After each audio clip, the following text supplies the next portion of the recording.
इस वीडियो में मैं आपको ये बताने जा रहा हूँ कि कैसे आप अपने iQOO Z9 light Android mobile phone में अगर आपके मोबाइल फ़ोन से है ना फ़ोन करते समय अगर आवाज़ नहीं आ रही है फ़ोन से, तो इस प्रॉब्लम को आप सॉल्व कैसे कर सकते हैं। आज के इस वीडियो में मैं आपको डिटेल में जानकारी देने वाला हूँ, तो चलिए वीडियो को हम स्टार्ट करते हैं। देखिए दोस्तों, अगर आपके मोबाइल से ना फ़ोन करते समय फ़ोन से आवाज़ नहीं आती है, तो इसके सॉल्यूशन के लिए सबसे पहले फ़ोन को एक बार रीस्टार्ट करना है, ठीक है। अगला काम ये करना है, आपके फ़ोन में फाइल का ऐप है, इसे ओपन करना है। इसमें आपको नीचे ना ऐप्स का ये वाला ऑप्शन टैप करना है। अब यहाँ पे सबसे ऊपर ये सिस्टम ऐप लिखा है ना, इसे टैप करना है। इस पेज में आप नीचे आएँगे तो आपको ये ऑप्शन मिलता है एंड्रॉइड सिस्टम, इसे टैप करना है। इसके अंदर आपको नीचे स्टोरेज एंड कैच का ये ऑप्शन टैप करना है। अब यहाँ पे क्लियर कैच का ये वाला ऑप्शन टैप करना है, तो आपका कैच के सामने डेटा 0 हो जाता है, ठीक है।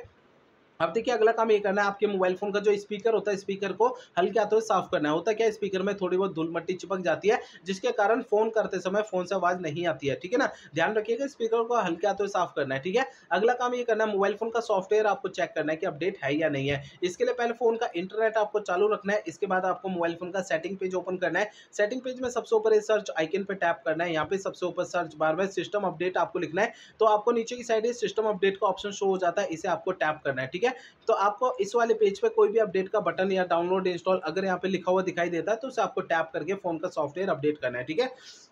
अब देखिए अगला काम ये करना है कि आपको अपने मोबाइल फ़ोन को रीसेट करना है। देखिए मोबाइल फ़ोन को रीसेट आपको तब करना है जब मेरे बताए हुए पिछले प्रोसेस कोई भी काम नहीं करते हैं, तब आपको फ़ोन को रीसेट करना है, अदरवाइज़ नहीं करना है। फ़ोन को रीसेट करने के लिए फ़ोन का सेटिंग पेज ओपन करिए, सबसे ऊपर आपको सर्च आइकन पे टैप करना है। यहाँ पे सबसे ऊपर सर्च बार और रीसेट आपको लिखना है सर्च बार में, ठीक है? तो आपको नीचे ये ऑप्शन मिल जाता है erase all data factory reset, इसे टैप करना है। इसके अंदर आपको erase all data factory reset पे आप दोबारा टैप करेंगे तो इससे आपका फ़ोन रीसेट हो जाएगा और आपकी प्रॉब्लम सॉल्व हो जाएगी। लेकिन फ़ोन को रीसेट करने से पहले 2 बातों का ध्यान रखना है। पहली बात ये ध्यान रखते हैं, आपके मोबाइल फ़ोन का जो डेटा है उसका बैकअप ले लीजिए अपने फ़ोन में, और दूसरी बात ये ध्यान रखते हैं, आपके फ़ोन की जीमेल आईडी और उसका पासवर्ड आपको पहले से नोट करके रखना है। तो ये 2 काम पहले कर रहे हैं, उसके बाद फ़ोन को रीसेट करना है, ठीक है? तो मेरे बताए हुए तरीकों से आपकी प्रॉब्लम सॉल्व हो जाएगी।